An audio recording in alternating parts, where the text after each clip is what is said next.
nuestra mente, que nos ayude a entender de su palabra, ¿verdad? Que nos dé discernimiento. Sí, Señor. Y sabemos, hermanos, que hay ocasiones que podemos estar debilitados por una o por otra circunstancia. Ustedes recuerdan el pasaje de Elías, ¿verdad? Que dice que él hasta deseó morirse. Pero el Señor vino, dice que vino un ángel y que le dijo, come y bebe. Y nosotros, hermanos, tenemos que comer y tenemos que beber, tenemos que comer de la palabra de Dios para Sí, seguir Señor. alimentando nuestra vida espiritual. Porque si nosotros no comemos de la palabra de Dios, nos vamos a morir, hermanos. Amén. Así que este es un momento que le digo a nuestro pastor que trae la poderosa palabra de nuestro Dios. Amén. Dios los bendiga, hermanos. Gloria a Dios. ¿Cuántos están dispuestos a recibir la palabra de Dios hoy? Amén, gloria a Gracias, Dios. querido.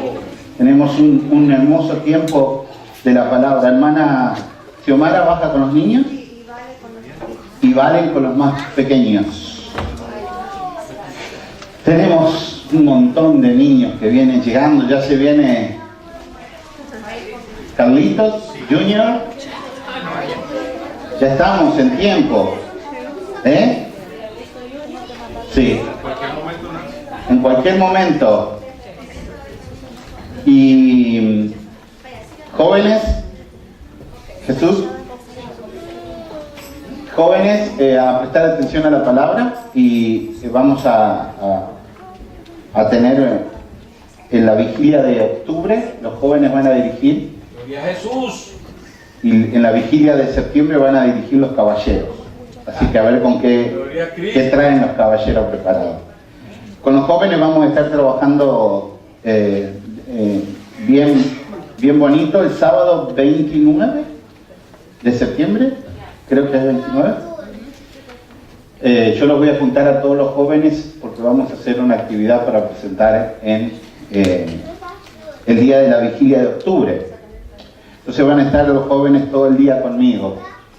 Y por eso le decía a José también que si nos puede ayudar para integrarlo ese día, sábado 29, ya te voy a explicar bien porque quiero que sea una sorpresa para la iglesia.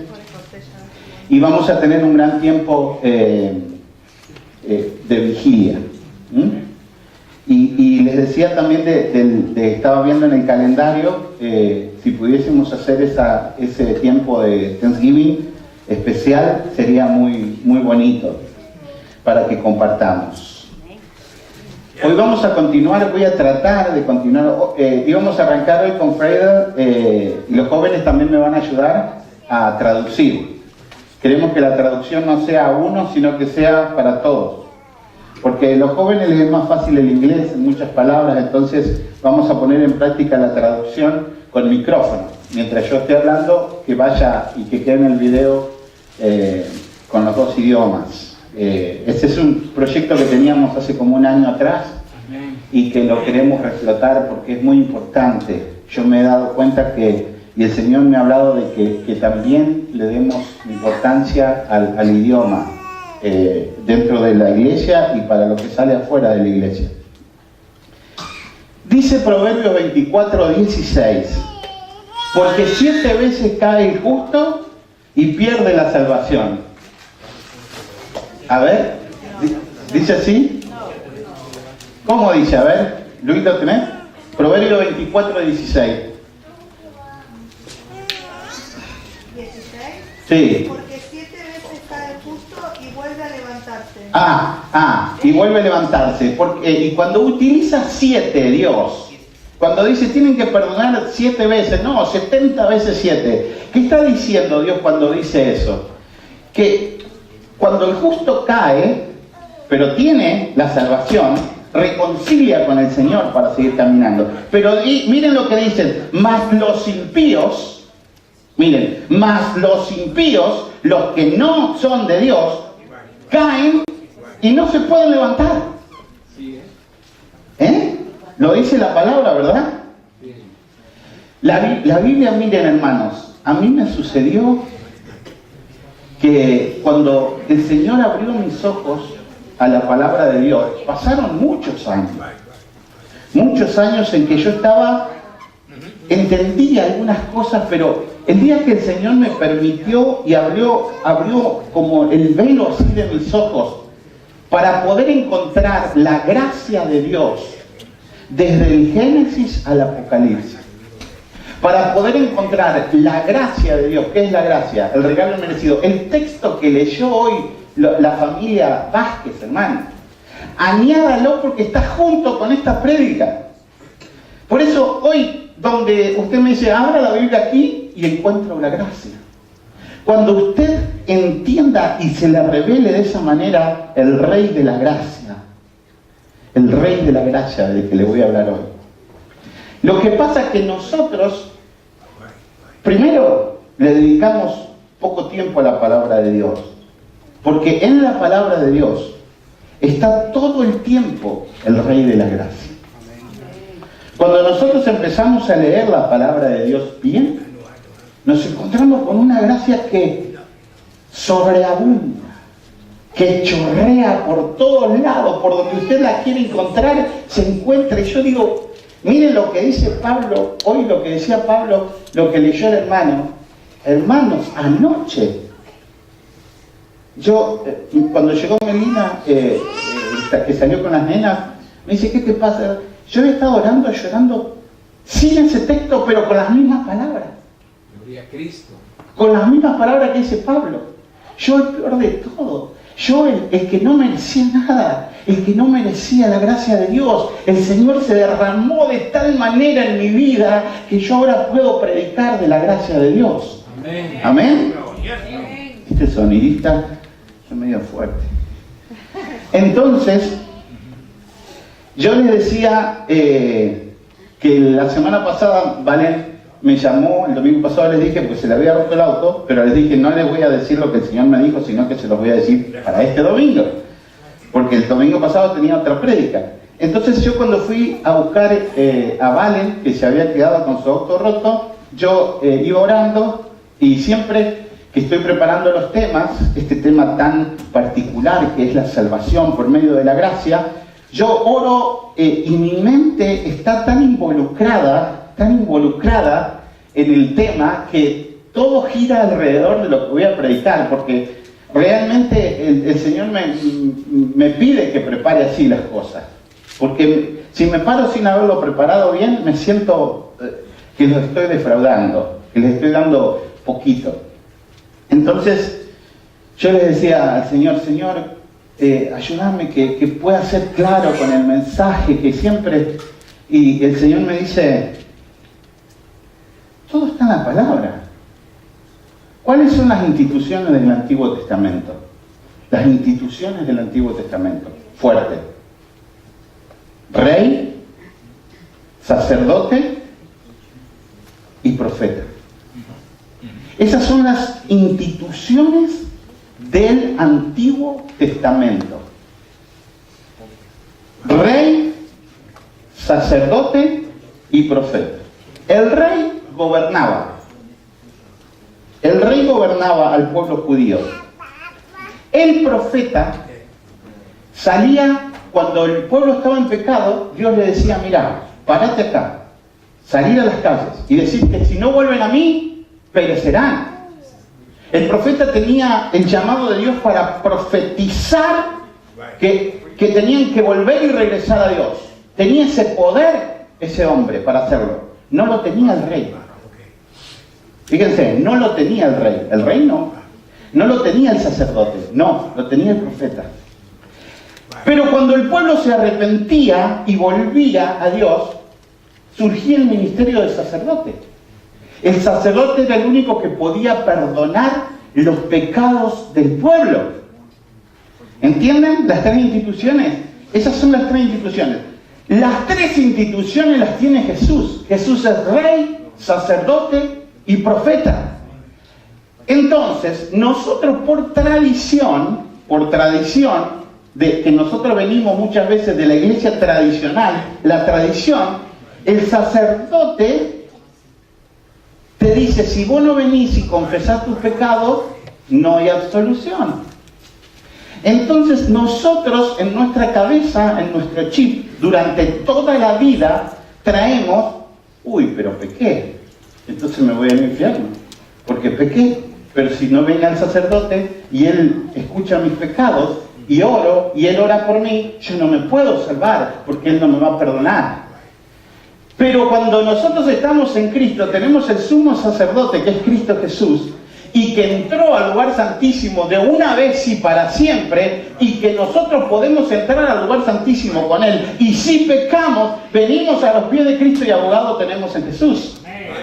¿Entienden? Entonces todo eso nos crea en nuestra cabeza un síntoma de perder y recuperar, perder y recuperar, perder y recuperar. Pero si 7 veces cae el justo y se levanta. ¿Amén? Entonces buscando esto en Romanos, el Señor me lleva a algo pero maravilloso. Miren, que usted lo ha leído tantas veces, pero cuando el Señor lo revela es algo. Yo le digo, le pido al Espíritu Santo que les hable y que les revele esto que les voy a hablar. Mateo, en el primer capítulo, presenta la genealogía de Jesús.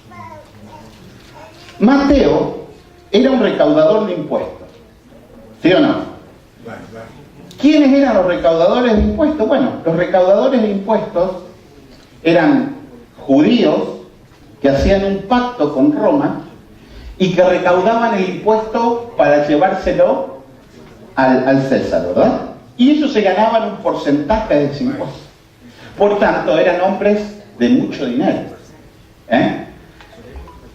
Pero eran odiados por el pueblo. Escuchen bien. Es como si un hispano trabaja para inmigración. ¿Cómo este? Ahora trabaja para la migra.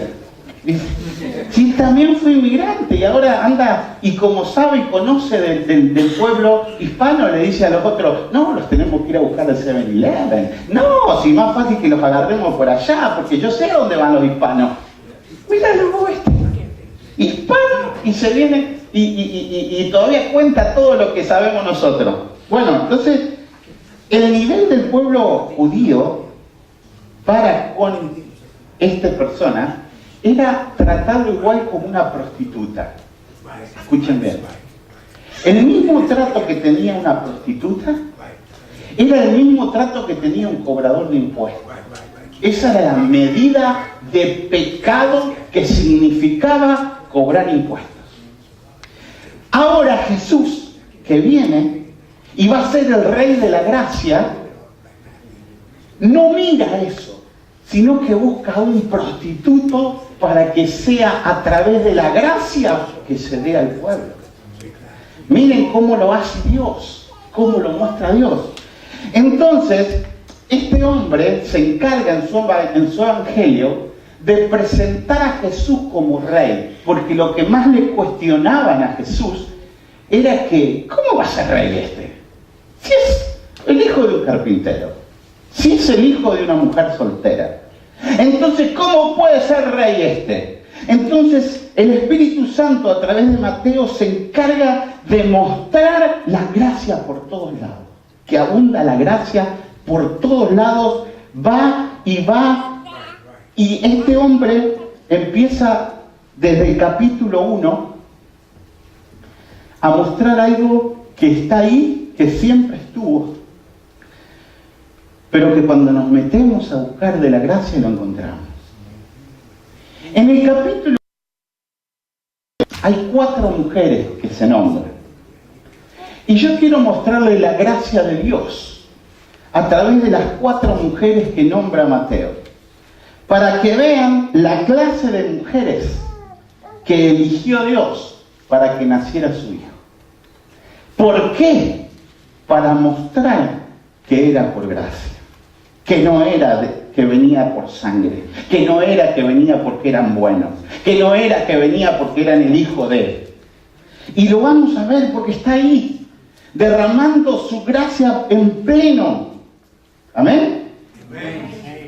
Entonces, el árbol genealógico de Jesús era muy importante mostrarlo. Los judíos siempre tuvieron y tienen, el árbol genealógico es muy importante para ellos.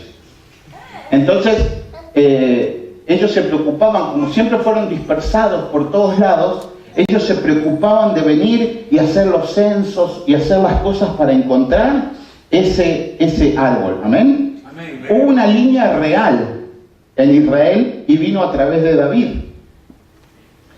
El Señor le prometió en 2 de Samuel, capítulo 7, Dios dijo a través del profeta Natán a David que sería a través de los lomos de David que el rey vendría, quien en últimas reinaría en Israel y establecería el reino eterno.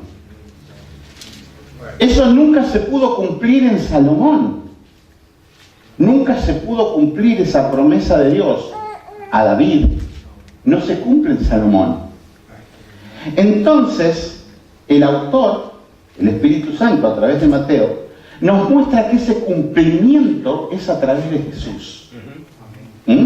Y por eso hace la genealogía para comenzar. ¿Amén? Amén. Entonces, dice así: libro de la genealogía de Jesucristo, hijo de David, hijo de Abraham. Yo no soy bueno leyendo. Abraham engendró a Isaac, Isaac a Jacob, y Jacob a Judá y a sus hermanos.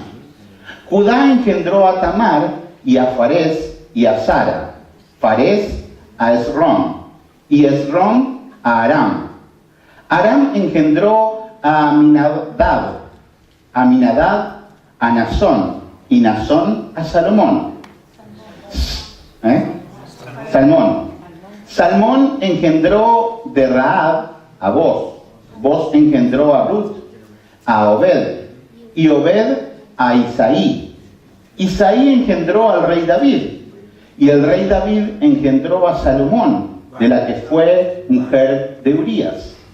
De manera que todas las generaciones, desde Abraham hasta David, son 14. Desde David hasta la deportación a Babilonia, son 14. Y desde la deportación de Babilonia hasta Cristo, 14. Este árbol genealógico era, pero supremamente importante. En Lucas, en el capítulo 2, vemos que dice que aconteció en aquellos días que se promulgó un edicto de parte de Augusto César que todo el mundo fuese empadronado. Escuchen, porque vamos uniendo los evangelios. ¿Qué era empadronar? Era hacer exactamente esto. Hacer los censos para que quedaran las familias registradas para que no se perdiera. Este primer censo se hizo siendo Cirineo gobernador de Siria. E iban todos para ser empadronados cada uno a su ciudad. Y José subió a Galilea, de la ciudad de Nazaret, a Judea, a la ciudad de David, que se llama Belén, por cuanto era la casa y familia de David. ¿Amén? ¿Se dan cuenta? Si ustedes van a Josefo, Josefo es un historiador del tiempo de Jesús. Josefo relata, es decir, por fuera de la Biblia podemos ver un relato que nos cuenta de estos censos. ¿Amén? Amén. Quiero que anoten esto. Mateo nos muestra la línea real de Jesús. Es decir, Mateo nos muestra el linaje de Jesús por parte de José. Escuchen, es un linaje real. Y Lucas nos muestra un linaje de sangre a través de María. Entonces usted puede decir, pero ¿cuál es la diferencia? Bueno, la diferencia es que se transmitía a través del Padre, pero José no era padre de Jesús físicamente, era el padrastro. Entonces José lo registra a su nombre y ese registro tiene valor legal de que viene de la línea de David. ¿Amén? Amén. Esta es la historia de cómo Jesucristo llegó. Este es el registro, su origen. Dice así, Iesús Cristo.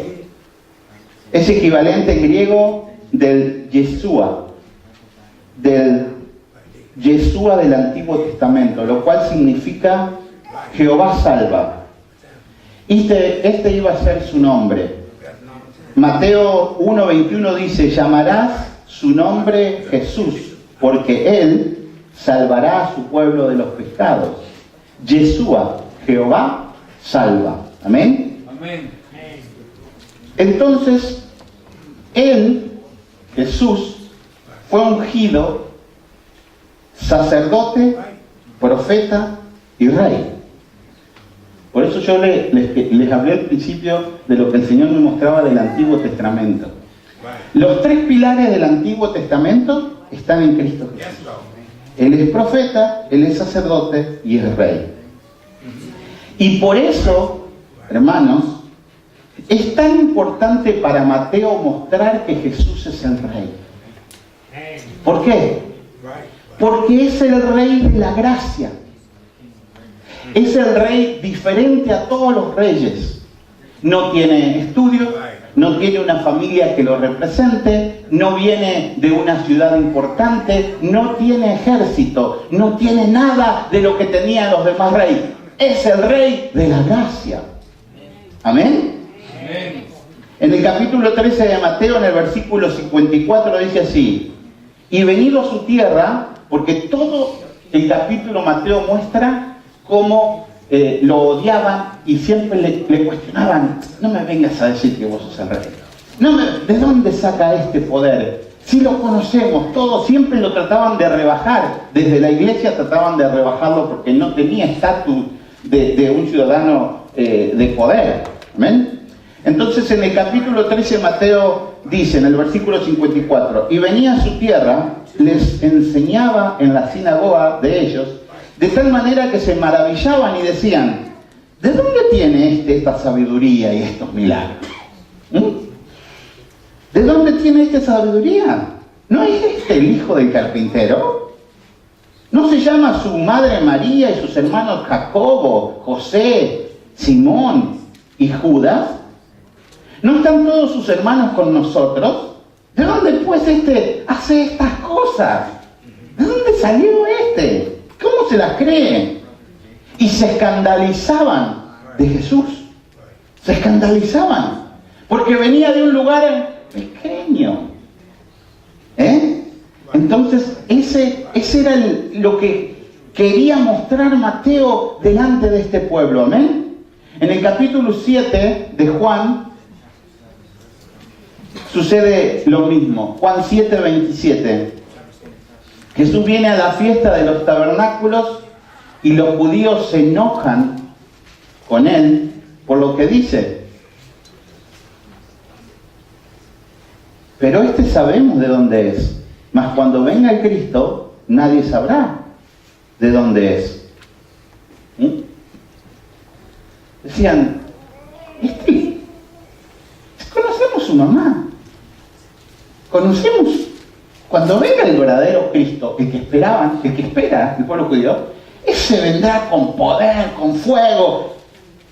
El mismo Juan el Bautista, cuando está en la cárcel, le agarra el miedito y dice a sus discípulos: vayan a preguntarle si es este o tendrá que venir otro.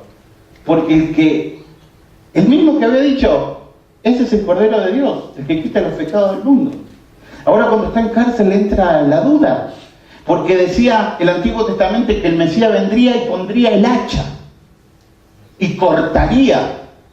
Y Jesús le manda a decir: es a mi tiempo. No te asustes, Juan. El hacha va a estar puesta. Está puesta a la raíz, pero es a mi tiempo. ¿Por qué? Porque abriré un periodo de gracia antes de que el hacha sea puesta. Habrá un periodo de gracia que lo maneja el Padre, que yo aquí, como hombre, como Cristo, no sé. Pero cuando esté en presencia de Él, sí lo sabe Cristo. Ahora, como hombre, limitado, decía, no, eso le corresponde al Padre saber cuándo es el día y la fecha. Pero ese periodo de gracia se va a abrir, pero se va a cumplir todo, no tengas miedo, Juan, yo soy el Rey. ¿Amén? Entonces, hay un énfasis en esta genealogía de mostrar a Cristo. Hay un énfasis tremendo de poder mostrar. Y aquí entretejido en todo esto, podemos encontrar una gracia maravillosa. Las mismas palabras que dijo Pablo en la lectura que leímos hoy. Usted, hermano, tiene que encontrarse con esa gracia. De decir, no hay nada bueno en mí. Él es el bueno. ¿Amén? Este rey no tenía soldados. Este rey no tenía tierras. Este rey solamente iba a gobernar a través de la gracia. ¿Amén? Y este rey se derrama en la gracia, gracias Tony, a través de María. ¿Amén? Muchas veces hemos escuchado cosas de María, ¿verdad? Pero si nosotros vamos a la palabra de Dios, que es donde debemos ir, vamos a encontrar que María era una mujer más del pueblo. María no tenía nada especial. Jesús era lo especial dentro de María. Muchos dicen, sin María no hay Jesús. Y es al revés. Sin Jesús no hay María. Sin Jesús, María no se podía salvar. Porque María era una ciudadana más que el Señor eligió, como eligió a Elías, como eligió a Abraham, como eligió a todos los profetas. Desde el vientre materno te elegí, pero no porque tuviese algo en particular más que usted y que yo. No. Claro, eligió un vaso bueno, eligió una mujer que era devota, eligió una mujer que era religiosa, eligió una mujer que venía preparándose en las cosas de Dios para que naciera su hijo. Pero esto no la eleva a María a un lugar de que ella pueda hacer milagros. Si María hoy pudiese venir a nosotros, María diría, no, por favor, como le decía el ángel a Juan cuando se le presentó el ángel y Juan cae de rodillas, levántate hombre, que yo soy un siervo igual que vos, solamente arrodillate delante de Dios. Nos diría lo mismo. ¿Amén? Amén. Entonces, nosotros, por muchos años, agarramos historias que han venido a nuestra vida y que las creemos porque son historias que han estado todo el tiempo deambulando. Pero María, José, María es llena de gracia. Es una mujer realmente que tuvo el privilegio de tener a Jesús en su vientre. Es una mujer que fue el vientre sustituto de Cristo. A ver, porque entienden, ¿no? Nosotros ahora, en la era moderna, entendemos el vientre sustituto, ¿verdad? Es decir, dos personas quieren rentar un vientre para que nazca un niño, porque la mujer no puede quedar embarazada o el hombre, entonces rentan y tienen. Dios hizo eso desde el principio. Cristo fue engendrado en María. Por eso no tenía pecado Cristo, porque no tenía la línea sanguínea de Adán. Cristo es engendrado y María lo tiene, desarrolla el niño, pero el niño es engendrado de parte de Dios. ¿Amén? Sin sexo, sin que haya sangre en la unión. Es un milagro. Entonces Dios elige a esta mujer, pero no porque María sea superior, y lo vuelvo a remarcar, sino porque Dios en su soberanía quiso hacerlo así. ¿Amén? Entonces nosotros muchas veces, la iglesia cristiana ha atacado a María para diferenciarse de la Iglesia Católica, y de ninguna manera nosotros podemos atacar a María. De ninguna manera. María es la madre de Jesús, no la madre de Dios. ¿Amén? Amén. Entonces, porque Dios existe desde siempre, no tiene madre ni padre. Dios existe, y Jesús existía antes que María. ¿Amén? Amén. Entonces, es mucho teológicamente, pero es así, esa es la verdad. Entonces vemos la gracia ahí, de manera que todas las generaciones, de Abraham hasta David son 14, de David hasta la deportación de Babilonia 14, y desde la deportación a Babilonia, Cristo 14. Ahora, el primer periodo es el periodo de que pasan los grandes milagros de los patriarcas.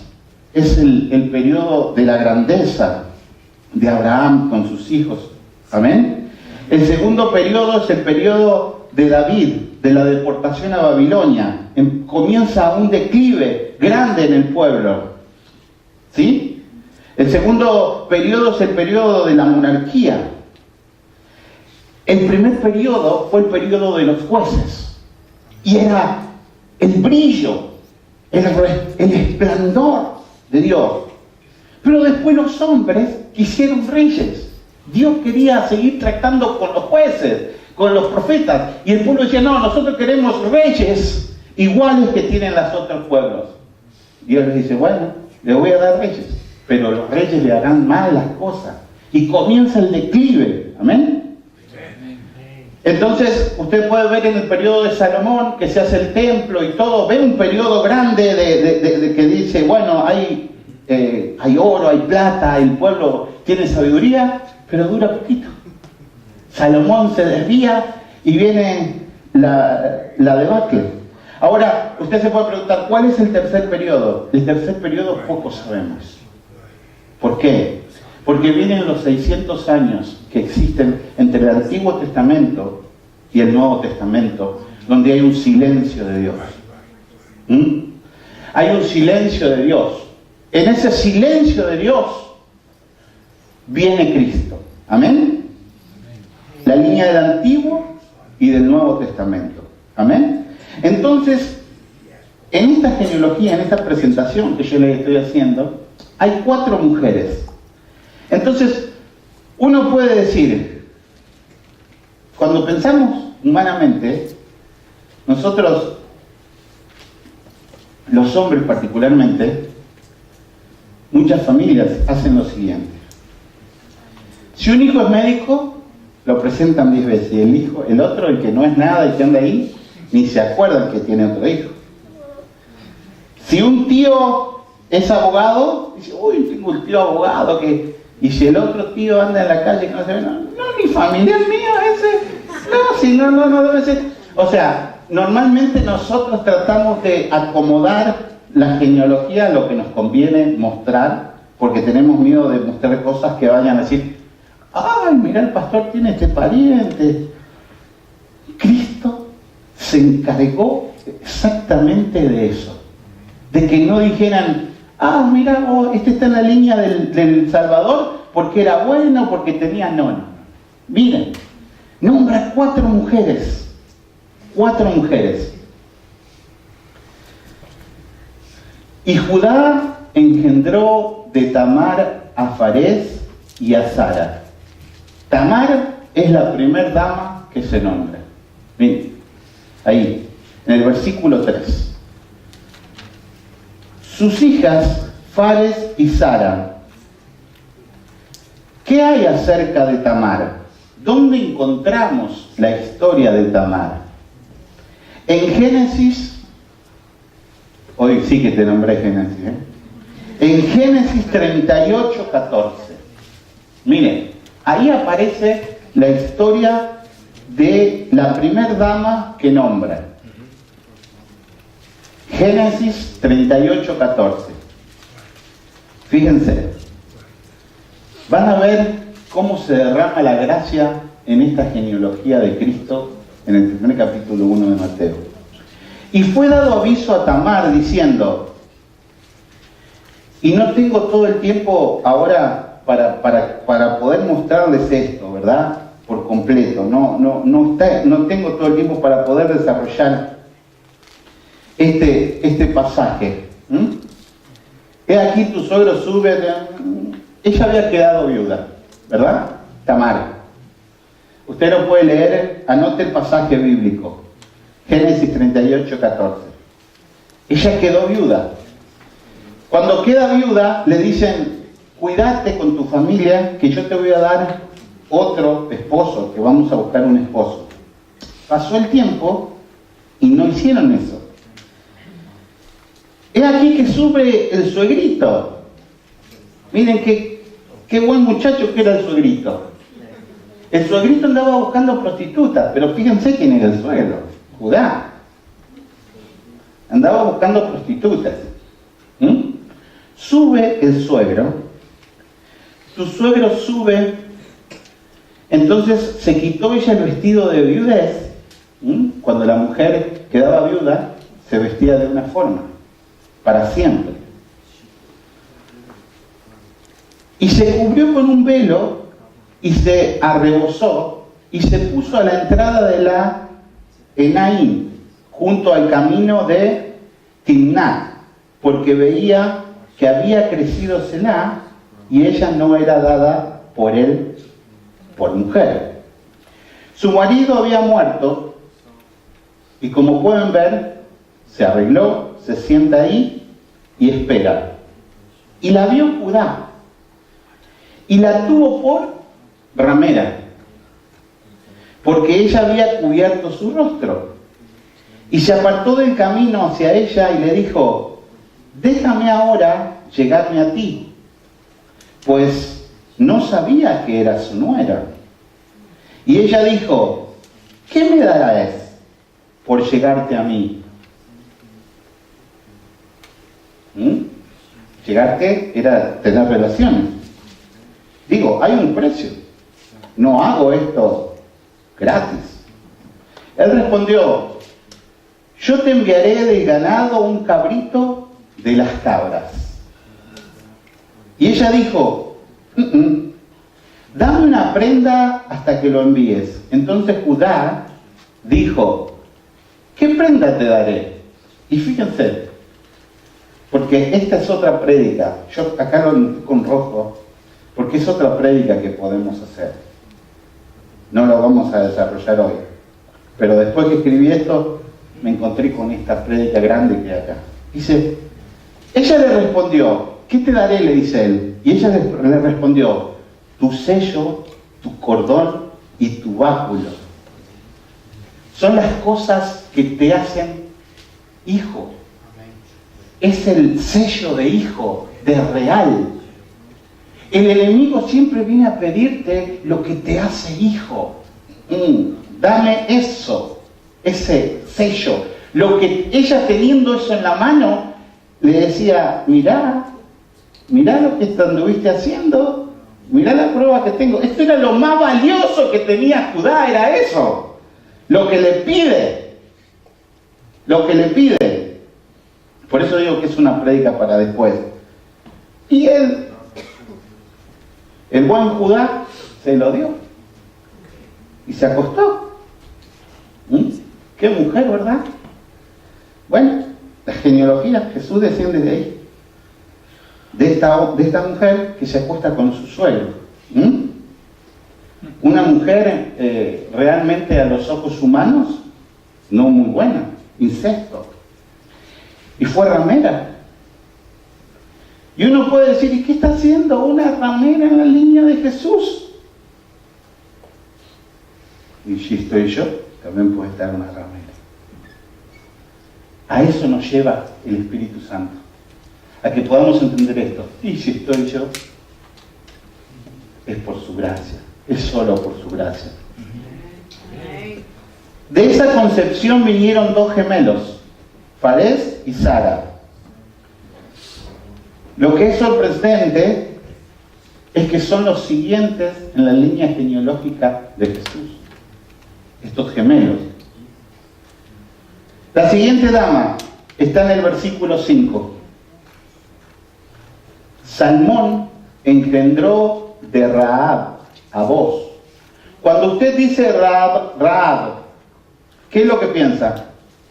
Cuando le dicen Rahab, ¿quién era Rahab? La ramera. Rahab, la ramera, dice la Biblia. La próxima es otra ramera en la línea. La abuela de David. ¿Qué sucede? ¿Se acuerdan de esta mujer?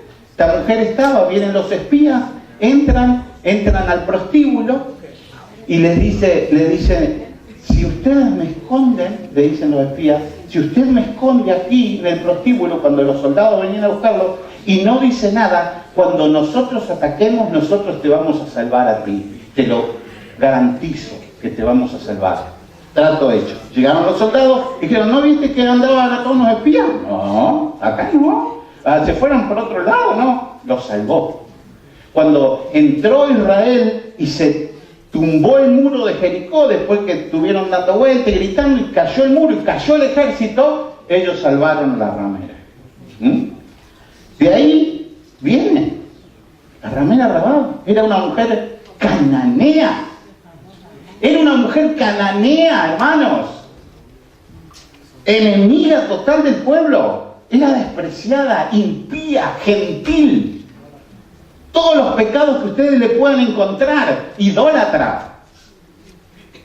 Y era la abuela de David. ¡Wow! Qué bueno que es Dios, ¿no? Josué capítulo 2. Está esa historia, ¿verdad? Pero observen, de ella vino Booz. Era un buen hombre Booz, ¿verdad? ¿Se acuerdan? Sí, él era un buen hombre. ¿Ven cómo Dios mezcla las cosas? De una mujer ramera, cananea, qué sé yo, y filistea y todo lo que tenía, viene un hombre bueno. El bisabuelo de David. Entonces nos dice aquí el versículo 5, Booz engendró de Ruth a Obed. Ruth se casó con Booz, ¿verdad? Ruth no fue una prostituta, ¿sí o no? Ruth fue una buena mujer. Ahora, miren una cosa, porque nosotros conocemos la historia de Ruth, pero no sabemos de dónde viene Ruth. Y lo pone el Espíritu Santo a propósito aquí. Y cuando yo fui viendo todo esto, ¿de dónde viene Ruth? Génesis 19:30. Hay una historia aquí en Génesis 19:30 que es una historia triste. ¿Por qué? Lot sale y mora en la montaña, y sus dos hijas con él porque temía morar en Zoar.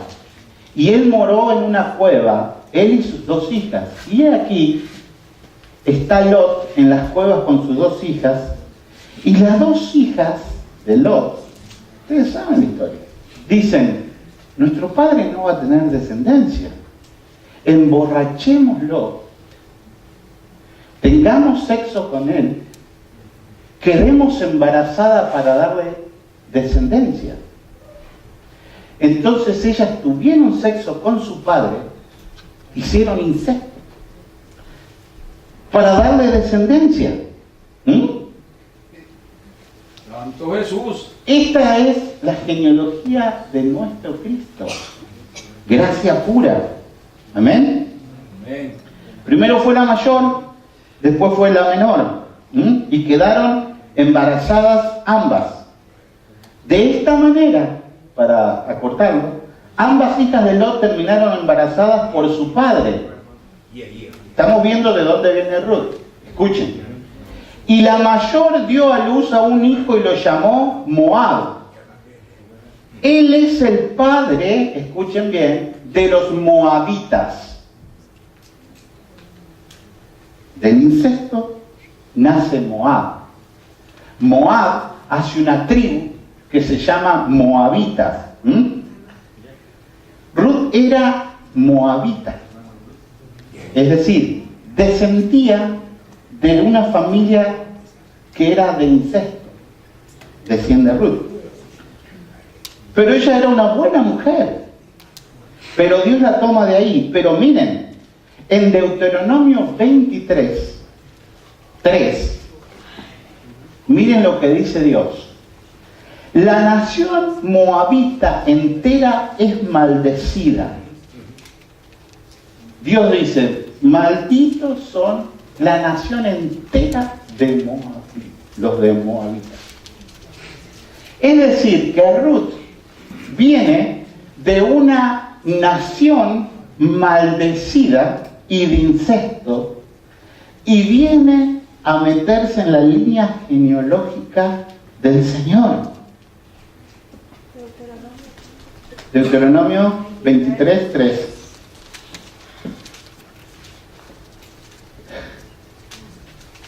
¿Ven? Uno lo lee así y ve Mateo capítulo 1, ahí 14, pero cuando te metes adentro de la palabra de Dios, te encontrás con todo esto, que es gracia pura. La próxima dama está en el versículo 6. Isaí engendró al rey David, y el rey David engendró a Salomón, de la que fue mujer de Urías. ¿Quién era? Betsabé. O sea, Betsabé tiene una relación extramatrimonial con David. David manda matar al esposo de Betsabé. Sabemos toda esa historia. Y de esa relación viene Salomón y la descendencia a Jesús. Dos rameras, una que nace de incesto, una adúltera, y de ahí sale Jesús. ¿Cuál creen ustedes que es el mensaje de parte del Espíritu Santo para nosotros? Maravilloso. Es todo gracia. Hermano, no mire a nadie pecador, porque nosotros somos más pecadores, pero es la gracia de Dios que actuó en nosotros. Es la gracia de Dios que nos salvó a nosotros, no por mérito ninguno nuestro. Y Mateo agarra esto, guiado por el Espíritu Santo, y se lo presenta a los judíos, y dice, los judíos se quieren morir. El Espíritu Santo permite esto. ¿Por qué no me nombres todo esto? No me nombres todo esto. No puede ser el rey. No puede ser este el rey que esperamos. Y eso es lo que pasa con nosotros cuando no entendemos la gracia. Cuando me hablaban así y me explicaban la gracia con la Biblia, con hombres que sabían de la palabra y todo, y yo traía mi CD puesto en la cabeza del catolicismo, de haber estudiado para sacerdote, y traía todo el CD puesto en mi cabeza, y me decían, la salvación no se pierde, usted está equivocado. No, mirá, con paciencia, me decían, no. Y yo con un pequeño así de conocimiento me enojaba. Decía, no, mire, siga la clase tranquilo, yo no estoy en acuerdo con usted en nada. Yo tomo la clase por obediencia, pero no estoy de acuerdo con usted en nada. Porque usted lo hace muy fácil, y le planteaba bla, cosas sin Biblia. Cuando uno encuentra que es a través de la gracia, esto te abre el corazón. Es una historia tremenda la que trae a Jesús a ser el Rey de Reyes. Es una familia que cualquiera se quiere espantar. Pero no, así lo quiso el Señor. Así lo quiso el Señor para nuestras vidas también. Y cuidado que no se nos levanten los humos y que pensamos que somos mejores que otros hermanos. Por eso con los jóvenes hablábamos del hijo pródigo para trabajar con el hijo pródigo. Y el hijo pródigo no se tendría que llamar el hijo pródigo, se tendría que llamar el hijo mayor. porque el mensaje es sobre el hijo mayor. Nosotros muchas veces nos portamos como hijo mayor. ¿Qué? ¿Ese va a venir a la iglesia? No. Que no venga, que no entre acá. Porque yo estoy todo el día acá, yo soy bueno, yo hago esto y ahora va a venir este y me va a quitar la silla. No nos gozamos con que venga el hijo que estaba muerto. No nos gozamos en eso. Y por eso cuando encontré todo esto, digo, yo lo tengo que meter en estas prédicas que estoy trayendo sobre Romanos. Lo tengo que involucrar a lo que sucede en Mateo con lo que estamos viendo en Romanos. Porque la fe es solo, la salvación es solo por gracia, por medio de la fe. Entonces cuando nosotros entendemos eso en nuestras vidas, nosotros podemos entender que la gracia de Dios desciende totalmente sobre nosotros. ¿Amén?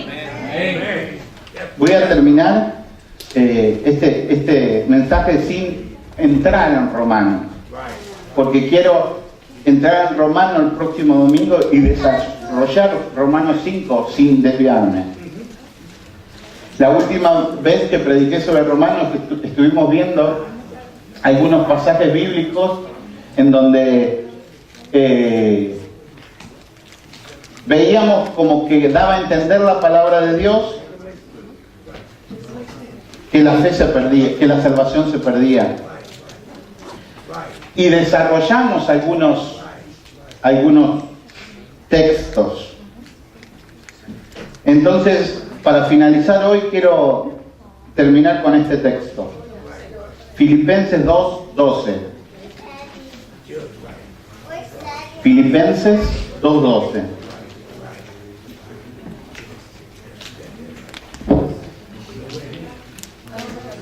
Sí. Dice así: por tanto, amados míos, como siempre habéis obedecido, no como en mi presencia solamente, sino mucho más ahora en mi ausencia, ocupaos en vuestra salvación con temor y temblor. Amén. Acá la palabra clave de este texto, para poder desarrollarlo, es ocupaos. ¿Puedes salir por ahí? Ocupaos es la palabra clave, hermanos. Ocupaos, el original es, se los deletreo para que la noten porque es difícil de pronunciar. Katerjasomai. Katerjasomai. Y quiere decir terminar, concluir algo, trabajar en algo. Entonces, nosotros en el contexto, si yo vengo y les digo, miren hermanos, les voy a dar 10 cosas que si ustedes hacen y trabajan, recibirán salvación. ¿Está bien que les diga esto? Si yo les doy un papelito y les digo, si ustedes hacen estas 10 cosas, serán salvos. No.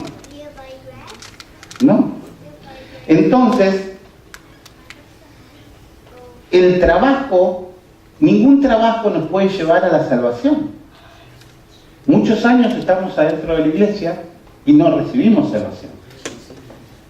Pero un día viene el Espíritu Santo y te da, y te abre los ojos y decís, ¡wow! Acá. Y caes. Y otros, el primer día que llegan a la iglesia, se encuentran con eso. Cambia, ¿verdad? Entonces, si nosotros preguntamos, ¿podemos trabajar siguiendo un método para alcanzar salvación? No. Ahora hacemos la misma pregunta. Si somos salvos, ¿podemos seguir un método para guardar esa salvación? Si seguimos un método, ¿la podemos cuidar esa salvación? No me respondan, no. No. Ninguno de los que está acá. ¿Y quién no? Le digo, póngase de pie que no pecó esta semana. Entonces, nosotros no podemos seguir un método. Es el Espíritu Santo que estaba cuando yo subí en el dibujo de la planta que venía a través de la raíz y que nutre a toda la planta, el que cuida de esa salvación que es propiedad de Dios. ¿Amén? Amén. ¿A qué se refiere aquí ocupados? No están obligados a creer, siempre ustedes tienen que ir a la palabra e investigar. Vamos a ir al contexto, como hacemos siempre, para terminar. Por eso yo primero le hablé de la gracia tremenda que hay en el Rey Jesús, para que entendamos que la salvación es por gracia. Por tanto, si hay alguna consolación, miren lo que dice el contexto del texto que leímos. Mírenlo porque es hermoso. Por tanto, si hay alguna consolación en Cristo, si hay algún consuelo de amor, si hay alguna comunión del Espíritu, si hay algún afecto entrañable, si hay alguna misericordia, ¿habrá algo de esto en Cristo Jesús? ¿Habrá algo de esto que nombra el apóstol de acá, en Cristo? Complementar mi gozo sintiendo lo mismo, teniendo el mismo amor, unánime, sintiendo una misma cosa. Nada hagáis por contienda o por vanagloria, antes bien, con humildad, estimado cada uno a los demás como superiores a él mismo, no mirando cada uno por lo suyo propio, sino cada cual también por lo de los otros. Haya pues en vosotros este sentir que hubo también en Cristo Jesús. Miren ahora cómo primero le dice, Jesús tendrá esto, tendrá esto, tendrá esto. Si ustedes creen que Jesús tiene esto, ustedes también compórtense de esta manera para que tengan el mismo sentir que tuvo Cristo Jesús. ¿Cuál fue el sentir de Cristo Jesús? De punta a punta en la Biblia. Lo que yo hago, lo hago porque mi Padre me mandó. Lo que yo digo, lo digo porque lo escuché de mi Padre. Lo que yo hago, lo hago en obediencia a mi Padre. Lo que yo predico, lo predico porque es mi Padre. Ese era el sentir de Cristo Jesús. Obedecer al Padre hasta la muerte y muerte en la cruz. Amén. El cual, siendo en forma de Dios, no estimó a ser igual a Dios como cosa que aferrarse, sino que se despojó a sí mismo, tomando forma de siervo, hecho semejante a los hombres, y estando en la condición de hombre, se humilló a sí mismo, haciéndose obediente hasta la muerte y muerte de cruz, por el cual Dios también lo exaltó a lo sumo, y le dio un nombre que está sobre todo nombre, para que en el nombre de Jesús se doblen todas rodillas, y de los que están en los cielos y en la tierra y debajo de la tierra, y toda lengua confiese que Jesucristo es el Señor para gloria de Dios Padre. Por tanto, amados míos, miren la introducción que hace. Miren la introducción que hace y llega al 12. Por tanto, amado mío, como siempre habéis obedecido. Escucharon la introducción que hace antes de llegar al 12, ¿no? Por tanto, como siempre habéis obedecido, no como en mi presencia solamente. Entre comas está todo. Es decir, no siendo una cosa en la iglesia y siendo otra cosa afuera. No siendo una cosa ahora que lo veo y siendo otra cuando no lo veo. ¿Ven lo que dice? No como en mi presencia solamente, sino mucho más ahora en mi ausencia. Ocupaos en vuestra salvación con temor y temblor, porque Dios es el que en vosotros produce así el querer como el hacer por su buena voluntad. Jamás Pablo en ninguna de las cartas dijo, trabajen en esta línea para que puedan obtener salvación, o trabajen en esta línea para que la puedan cuidar. Porque es un completo regalo de Dios. ¿Amén? Vamos a orar. Señor, Bendito eres tú, Jesús. Porque me elegiste en medio de lo que no valía nada, Señor. Yo cuando veo la gracia, no puedo dejar de amarte. Mis ojos lloraron cuando pude ver esta gracia derramada. Porque yo, malo, pecador, impuro, sin condiciones, fui comprado por una sangre santa, pura, hermosa y sin mancha. Porque yo, siendo esclavo del enemigo, fui comprado por un Rey santo que pagó en la cruz por mí. Porque un día me encontraste, Señor, y me incluiste en tu genealogía, Señor. Porque yo soy parte de tu iglesia, Señor. Porque pertenezco a la iglesia que fundaste en aquel Pentecostés, Señor. Porque tú cuidas de mi vida, Señor, más allá de lo que yo puedo imaginar en la carne. Porque tú no miras las apariencias, sino que miras el corazón. Porque tú, Señor, ves la obra concluida, terminada y perfecta de la que comenzaste. Porque el que comenzó la buena obra, la perfeccionará. No la perfección.